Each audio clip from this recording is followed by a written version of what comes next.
The chuckles reverberated through the packed fast food diner as a band of college students encircled the lady in the wheelchair. They saw her as an easy prey, someone to tease and degrade for their amusement. The radiant blonde in the custom racing wheelchair sat silently, her soldierly composure hidden from their cruel stares. They perceived fragility.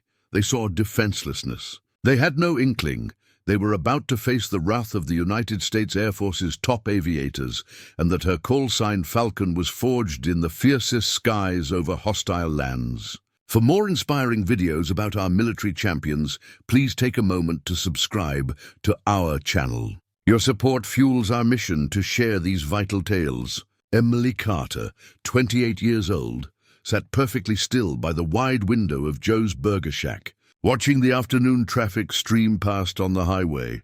Her golden blonde hair fell in soft waves past her shoulders, and her sharp blue eyes held a tranquility that seemed unshakable. She wore a plain grey t-shirt and dark jeans. Her toned, athletic frame remained evident, despite the custom racing wheelchair that had been her companion for 3 years. The sleek carbon fiber and titanium of her chair gleamed under the diner's bright lights. But it was the faint tattoo on her left wrist that told her true story.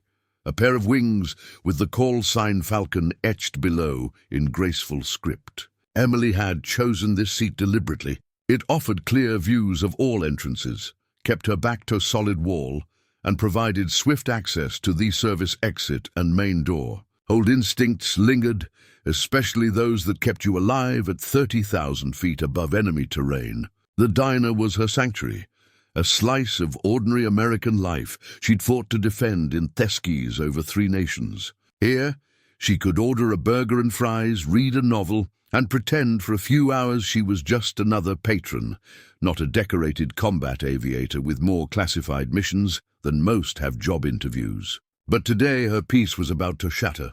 At 3:15 p.m., the automatic door slid open, and trouble strode in, clad in designer jeans and college sweatshirts. 5 university students swaggered inside, their loud voices slicing through the calm like jet engines at full roar.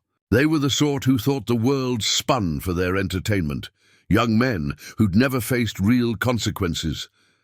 The leader, a tall, broad-shouldered kid named Ethan, barely 20, carried himself with the false bravado of wealth and indulgent parents. His designer outfit and styled hair screamed privilege. Beside him stood his crew, Lucas, the wannabe influencer always filming, Noah, the jock who peaked in high school, Liam Therish, kid's shadow, and Dylan, whose cruel chuckle had tormented others since middle school. The diner's atmosphere shifted instantly. Families with kids suddenly studied their meals intently. An elderly couple in a corner booth quietly requested their bill. A mother drew her young daughter closer as the group passed, their loud curses and crude remarks making her uneasy. But Emily didn't stir, didn't flinch, didn't glance up from her book, A Pilot's Memoir. That stillness, that refusal to acknowledge their dominance, was like a challenge to Ethan's ego. The 5 students claimed the center of the diner with the entitlement of those never told no. Their voices grew louder as they vied for attention, their crude jests and offensive words making patrons shift uneasily. "This place reeks of failure and low wages," Ethan declared, his voice carrying across the diner. His friends laughed, the sound harsh in the family-friendly space. Lucas, phone in hand and recording, scanned for content. "Man, look at this dump. Who even eats here?" But it was Dylan who first spotted Emily, drawn to her blonde hair and calm composure. "Check out the wheels on her," he said, pointing openly without subtlety. Ethan followed his gaze, his face darkening when he saw Emily ignoring them. In his world, people noticed him, feared him, or envied him. This quiet indifference was an insult he couldn't stand. "Hey, Blondie," he shouted, his voice echoing through the diner. "You deaf or just snubbing your superiors?" Emily turned a page in her book, eyes down. The slight enraged Ethan more than a direct clash would have. He stood, his chair scraping the floor, and strode to Emily's table.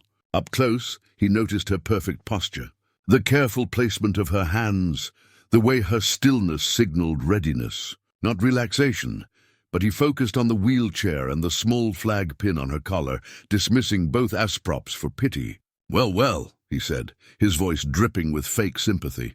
"Look at this, guys. A little army girl playing dress-up."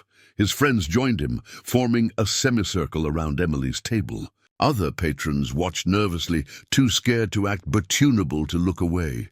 The teenage staff behind the counter looked frightened, unsure whether to call their manager or hide. "That's a cute pin, sweetheart," Ethan continued, pointing at the flag on her collar. "Get it at a thrift shop?" Emily finally looked up, her blue eyes meeting Ethan's with absolute calm. "It was a gift," she said simply, her voice carrying a quiet authority that sent a chill through Ethan. The five laughed, their sound cruel in the quiet diner. "Right," Lucas wheezed, still filming. "Bet they're handing out medals to crippled girls now. What's next?" Noah added, flexing. "Blind pilots? Deaf controllers?" Their laughter grew meaner. Other patrons shifted, shame on their faces as they watched five men mock a disabled woman and did nothing. But in a booth near the back, Master Sergeant Daniel Hayes struggled to keep his temper. The 42-year-old Air Force recruiter, home on leave, had noticed something the students missed. That wasn't just any wheelchair, it was a custom racing chair worth more than most cars. And that pin wasn't from a thrift shop, it was a combat veteran's pin, earned, not bought. More crucially, he'd glimpsed a tattoo on Emily's wrist when she reached for her drink, wings with a call sign. He knew what that meant. Emily closed her book gently, placing it down with care. "Gentlemen," she said, her voice steady with the authority of a military briefing room, "I suggest you turn to your table." Ethan's face flushed. Did she just order me? Without warning, he grabbed Emily's wheelchair and tilted it back, just enough to make her grip the armrests for balance. "Listen, Army girl, this is my town, my diner, my rules. You show respect to your superiors." The diner gasped. An elderly veteran at the counter started to rise, but his wife pulled him back, terrified. The teenage staff retreated behind the register. Emily's voice stayed calm, though her eyes turned icy. "Sir, I'm asking you once to let go of my chair." "What?" Ethan sneered, tightening his grip. "You gonna roll over my toes?" Then he made his fatal mistake. With a hard push, he sent the wheelchair crashing into the window, rattling the glass. Emily's drink spilled, soaking her lap. The impact dislodged a small magnetic case under her chair, used for emergencies. It broke open, scattering its contents across the floor. Military ribbons, medals, air medals, distinguished flying crosses, Purple Hearts, and others most civilians wouldn't recognize, but which told a tale of immense bravery in deadly skies. And among them, something that made everyone gasp, a folded American flag, the kind given at military funerals, but signed by generals, Congress members, and the Secretary of the Air Force. A small placard fell with it, making Sergeant Hayes's hands tremble as he reached for his phone. It read, "Captain Emily Carter, F-16 Fighting Falcon, F-6th Fighter Wing, call sign Falcon, 47 combat missions, shot down behind enemy lines, Afghanistan 2021. Silence fell, heavy and absolute. Hayes slipped outside, dialing a number he knew by heart. After 2 rings, a voice answered. "Colonel Mitchell. Sir, this is Sergeant Hayes. I'm at Joe's Burger Shack en Route 66, 15 miles east of the base. There's a situation involving one of your pilots." A pause. "Explain, Sergeant." "Sir, a pilot in a wheelchair is being harassed by college students. They're mocking her service. Her medals are on the floor." Silence stretched. Then Colonel Mitchell spoke, his voice icy. "Hayes, you said pilot. What's the call sign?" Hayes glanced at the placard. "Falcon, sir." "Captain Emily Carter." A sharp breath. "My God. Hayes, keep everyone there. Don't let them touch Captain Carter again. We're coming." "How many, sir?" "All of them, Sergeant." "The whole wing." Inside, the situation worsened. Ethan, emboldened by the lack of intervention, ignorant of the medal's meaning, grabbed Emily's chair again, shaking it. "Look at this," he sneered, pointing at the scattered medals. "Our Army girl loves dress up. Gonna tell us you flew jets." Emily gripped her armrests, knuckles white, but her voice stayed steady. "Those ribbons represent missions flown to defend this nation. You're disrespecting something you don't grasp." "Missions." Dylan laughed, filming. "Lady, your only mission was to McDonald's." None noticed the shift in the diner's atmosphere. It began subtly. Afternoon light dimmed as vehicles filled the parking lot. Black SUVs and trucks parked with precision. Lucas glanced nervously outside. Ethan, we got company." Ethan, too caught up in his power trip, ignored him. Probably soccer moms. But when he looked, his grin faded. 35 vehicles surrounded the diner, their occupants stepping out with military precision. These weren't soccer moms. They were airmen, pilots, and officers from the 56th Fighter Wing, moving with the efficiency of those who'd launched airstrikes. The doors opened and men and women in civilian clothes, jeans, boots, polos, entered, their warrior bearing unmistakable. They'd flown combat missions in the deadliest skies. Sergeant Hayes, still on the phone, signaled the lead officer toward Emily's table. Ethan's bravado vanished. "What the hell?" he whispered, watching the pilots form a perimeter. Colonel Robert Mitchell entered, late 40s, silver in his hair, his presence commanding silence. Behind him came his team, then more pilots than the diner could hold. They didn't speak, they didn't need to. They surrounded Emily's table, a human wall of precision that made the students look like kids in the wrong place. Mitchell surveyed the scene, spilled soda, scattered medals, 5 pale students. His eyes burned with controlled fury, but softened when he looked at Emily. "Captain Carter," he said, his voice warm with respect. "Are you hurt?" Emily sat taller, instinctively at attention. "No, sir. Just a spilled drink." Mitchell's gaze fell on the medals. Air medals, distinguished flying crosses, a Purple Heart. "I see your service record is on display." "Yes, sir, unintentionally." Mitchell knelt, gathering the medals with reverence. He spoke, his voice reaching every corner. "Ladies and gentlemen, you're in the presence of one of America's greatest warriors. Captain Emily Carter flew 3 tours in F-16s over Afghanistan and Iraq. 47 combat missions, more than most pilots see in a career." He stood, holding the medals like treasures. 3 years ago, Captain Carter led a patrol over Afghanistan when her jet was hit by a missile. She could have ejected safely, but stayed with her damaged plane to protect Marines under fire. The diner was silent, only the hum of the kitchen audible. Ethan, Lucas, Noah, Liam, and Dylan stood frozen, surrounded by pilots. Captain Carter kept their F-16 aloft for 20 minutes, saving 37 Marines, Mitchell continued, his voice heavy with emotion. When her jet crashed behind enemy lines, both legs were shattered, yet she coordinated rescue efforts for others. Emily closed her eyes, the memory sharp. Gunfire, blood, the weight of responsibility. "When we reached her," Mitchell said, "she was protecting wounded Afghan civilians, fighting Taliban with a broken pistol and sheer will for 6 hours until rescue." A woman at the counter wept. The elderly veteran stood at attention, tears falling. Every Marine went home because of her sacrifice. Every civilian she shielded lived. Mitchell faced the students, his expression hard. "So when you mocked her wheelchair, disrespected her service, you weren't just bullying a disabled woman, you were insulting one of America's finest pilots." Ethan tried to speak, voice shaky. "We didn't know." "You didn't know because you didn't care," Mitchell replied coldly. "You saw someone you thought was weak and chose cruelty." Major Laura Evans, Emily's former squadron mate, stepped forward. "You think a veteran's sacrifice is a joke?" Emily spoke, her voice clear. "Colonel, it's okay, they didn't understand." But Mitchell shook his head. "Ignorance isn't an excuse for cruelty. They need to learn." He faced the students. "Captain Carter lost her legs, her career, her dream of flying since she was 12, inspired by the Thunderbirds. She could have retired comfortably, but chose to live quietly, volunteering at the VA, helping wounded veterans find hope." Emily blushed. She'd never wanted her story told. "When you mocked a wheelchair, her pin, you attacked what makes this nation worth defending." Silence gripped the diner. Ethan, pale with shame, looked at Emily. "Ma'am, Captain, I'm sorry. I didn't know."